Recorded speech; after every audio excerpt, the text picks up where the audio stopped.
Coming up on Cedar Valley today, the Waverly Health Center requests a higher budget for their ambulances. UNI's Gallagher Bluedorn holds bullying prevention performances. Waverly establishments are looking for part-time seasonal workers. This is Cedar Valley Today.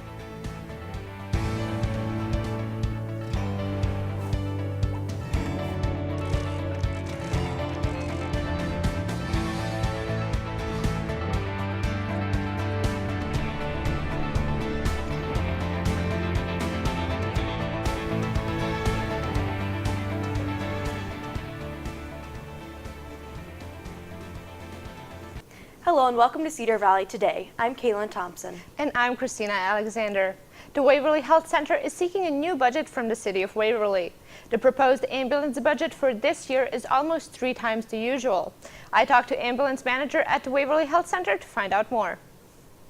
While the funding requested by the Waverly Health Center is still under negotiation, annual expenses for ambulances are piling up. Ambulance manager at the Waverly Health Center, Jim Schutte, says that the expenses might be a lot bigger if there had not been a rotation system in place. We have 3 ambulances. They have a lifespan of 9 years, and we moved it so every 3 years we're seeing a new ambulance in a rotation. This year, $25,000 was requested, a big increase from the usual $8,000. That only covers fuel and servicing of the 3 ambulances that the City of Waverly has. All of the equipment inside the ambulance, such as the CPR machine, computer for entering data while on the road to the hospital, and the medicine refrigerator, is funded entirely by the hospital. Schutte says that having the newest equipment has become more important because of the increased number of calls that they have had to respond to. In the last 10 years, when I started, we were at 1,400 calls. So that's 10 years ago, and we're now up to 2,000 calls. Schutte says that the need of Waverly citizens is average when it comes to how often the ambulance is used, but sometimes 3 still isn't enough. For the most part, we do staff 2 ambulances 24 hours a day, and the 3rd we can call in some extra staff for. Oldest ambulance is not showing signs of age and still has 3 years left in service. After that, it will be replaced by a younger, bigger model funded by the City of Waverly. For Cedar Valley Today, this is Christina Alexander. The budget is yet to be approved, but it seems like the Waverly Health Center will need a bigger ambulance garage as well when they get new vehicles in 3 years. Thank you, Christina. Governor Terry Branstad announced yesterday the Centers for Medicare and Medicaid Services has approved Iowa's plan to modernize Medicaid. 39 states have already made changes to their health care. Branstad says the Iowans' coverage will improve by offering services above and beyond what is currently available. The plan will be implemented on April 1st. The Gallagher Bluedorn Performing Arts Center held 2 free performances about bullying prevention yesterday. The performances were led by the Working Group Theater. The show provided relevant dialogue about bullying. An additional Q&A session was held afterwards. The Waverly Outreach Center is offering career readiness assessments on Thursday from 9 in the morning to 12:30 in the afternoon. These tests help demonstrate workplace readiness and shows employers people skills. There are 3 standard 55-minute assessments which cover subjects like applied mathematics, locating information, and reading. Tests are confidential and will not be shared without written authorization. Participants can earn a bronze, silver, gold, or platinum award on their assignments. The City of Waverly is partaking in the Main Street Iowa program.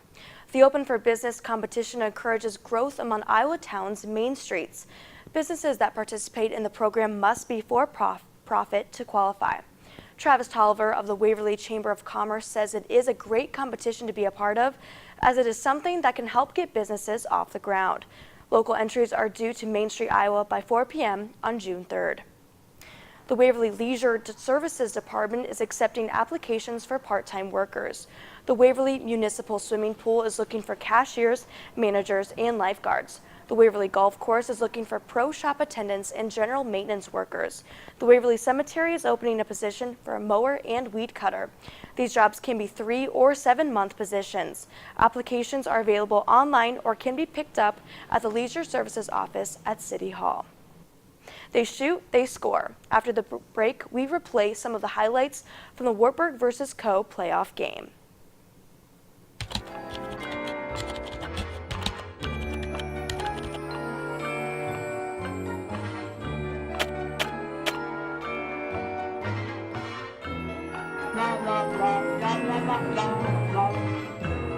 Connecting you and me and the world. Waverly Utilities. Making life better, making life easy. Waverly Utilities. The Knights battled the Cohawks in a tough conference tournament matchup. After a hard-fought game, the Wartburg women's basketball team season came to an end in Levick Arena last night. The Knights played a tough game against Co in the first round of the Iowa Conference Tournament. Despite a 23-point outing by senior Kaylee Kladovo, Wartburg ended up falling to the Cohawks by a score of 66-60. The Knights had a great season though, finishing with an overall record of 19-7.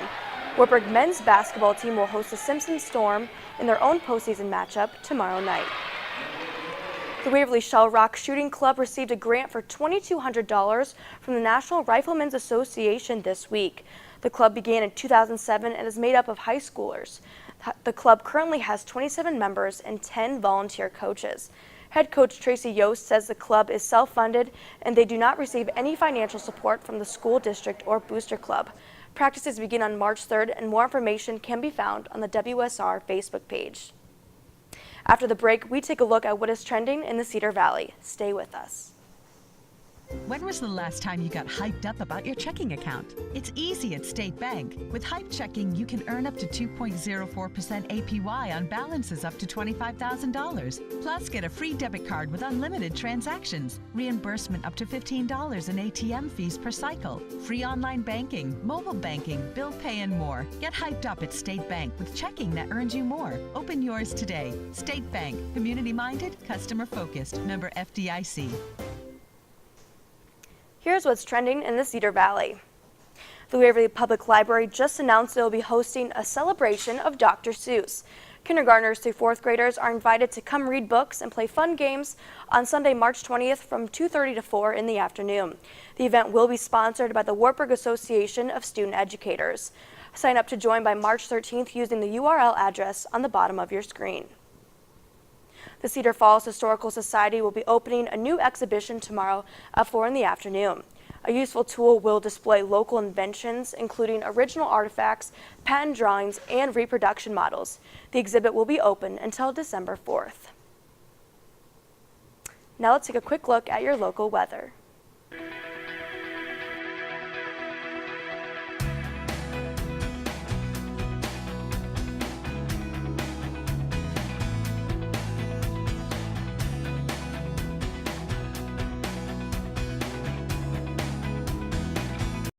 It's internet and TV like never before. Introducing Extreme. With extreme flexibility to watch live TV on your favorite devices in your home, plus the power to watch your DVR shows on the go. Extreme speeds up to 150 meg and an ultra-fast Wi-Fi system built for multi-streaming HD. You can even access popular apps on your TV. Simple, powerful, extreme. New from MediaCom. Whether you live in an older home or you're building a new one. There are always ways to save energy and money. And Mid-American Energy can help. I needed better insulation. With Mid-American Energy, I got a $1,000 rebate, and I cut my energy bills by 50%. With Summer Saver, Mid-American Energy pays us to control our AC. And with all the programs we've used, We're able to save money now and be energy efficient for years to come. The power's in your hands with Mid-American Energy. The Iowa Department of Public Health reported the first travel-associated Zika case in Iowa last week on February 19th. The Center for Disease Control is now investigating whether 14 people have gotten the disease from sex. Joining us now to tell us more about the Zika virus is Bremer County Health Department Administrator Lindley Sharp. Thank you for joining us this morning. Thank you for having me here. No problem. So what can you kind of tell us about the Zika virus for people who may not know a lot about it? Okay, so the Zika virus is a disease that is caused by the Zika virus that is spread primarily through the bite of an infected Aedes species mosquito. This is the same mosquito that cause chikungunya and dengue fever. The most common symptoms of Zika are fever, rash, joint pain, and conjunctivitis, which is red eyes. The illness is typically pretty mild, the symptoms lasting several days to a week. Severe illness is rare at this point. It's not a virus that's like the influenza virus, so luckily it can't be spread by touching someone who has the virus. It can't be spread through sneezing, coughing, or touching an object that was previously touched by someone who was ill. The thing about it, though, is there is no vaccine for Zika right now, and there is no treatment for the virus if you do become infected. So that's why the CDC, the Centers for Disease and Control, are really recommending that individuals traveling to Zika-infected areas postpone their travel or make different travel plans. Okay. So for prevention-wise, I mean, what can people do to kind of prevent it? So the biggest prevention is if you can postpone your travel to areas where Zika transmission is ongoing, that you prevent traveling to those areas. If you can't, you need to speak with your healthcare provider and take steps like having a really good mosquito repellent, making sure you're staying indoors where there's air conditioning, wearing long sleeves, long pants so that your body's covered and you won't get, the chances of getting bit aren't as high. And then if you have to spend the night, making sure you're in a building that has really good screens or you have a mosquito net over your bed. Right. So with the first reported travel-associated Zika case in Iowa last week, I mean, kind of what does that mean for the state of Iowa?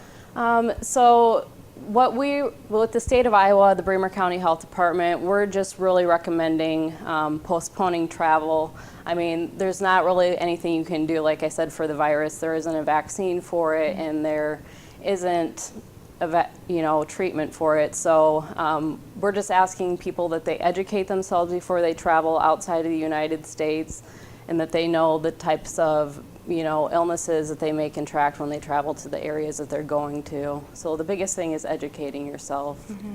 And with the education piece, I guess, what is Bremer County Health Department's local role in maybe education? So part of our public health department, we do oversee the public health for the county. So one of our programs is communicable disease investigation. So if someone were to be contracted with the Zika virus, we would, investigate that and report that to the state so that more research could be done for this disease.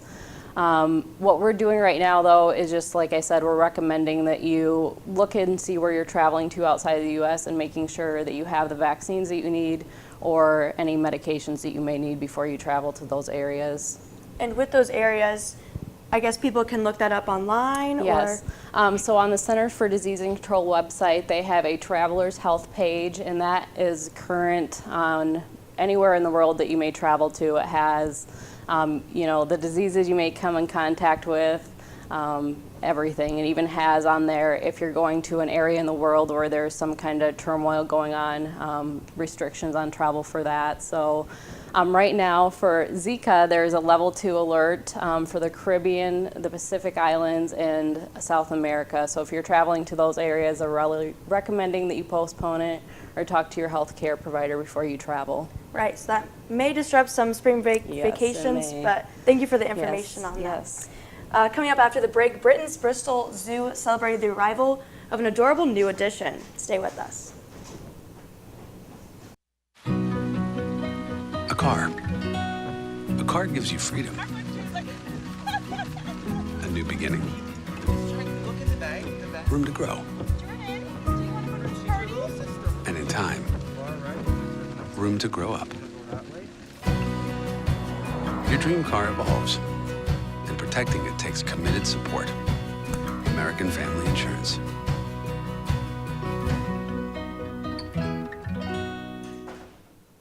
Britain's Bristol Zoo recently celebrated the arrival of a newborn baby gorilla delivered by cesarean section. The decision to use the procedure came when the mother showed symptoms of a potentially life-threatening condition. Zoo officials say the birth marks one of only a handful of the worldwide that a baby gorilla has been delivered via C-section. It was a first for the zoo. Thanks for watching Cedar Valley Today. Be sure to like us on Facebook and follow us on Twitter. You can also download our app on iTunes and Google Play Store. Have a great day, Cedar Valley.